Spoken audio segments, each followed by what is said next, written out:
Sa mga naka-ADB 160, P6 160, parang sa Aerox meron din yata sila eh. Muli na ako nito guys, sa mga nagtatanong kung ano to, ito yung nilalagay natin dito. Sa loob nito. Bumili talaga ako nito kasi nagagasgasan na yung loob ko. Ayan, tignan mo, ang dami ng gasgas oh. Ayan, ang dami ng gasgas oh. Nakakainis. Kung sakaling kailangan mo magpalit ng battery o kaya kailangan mo may gawin dito sa loob, madali mo na siyang magagawa or matatanggal yung mga gamit. Yeah, tapos may mga kasama na rin siyang mga ano, di ko alam kung anong tawag dito, mga pandikit. Double-sided. Oo, parang ganon. So, yan oh. Kita ba? Kita ba? Ganda oh, saktong-sakto yung fitting niya oh. Ikaw na lang bahala kung saan mo siya ilalagay. Itong mga to.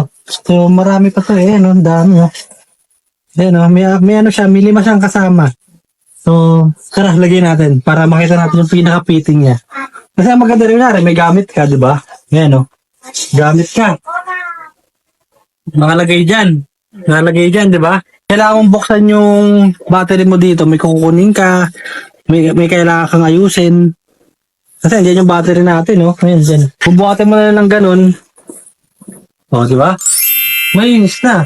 Guys, ito na, nakabit na natin siya. So, sobrang ganda, di ba? So, hindi na magagasgasan yung ano natin. Hindi na magagasgasan. So, may bulsa pa siya. Pwede kang maglagay ng kung ano yung pwede mo ilagay dyan. Pwede yun dyan.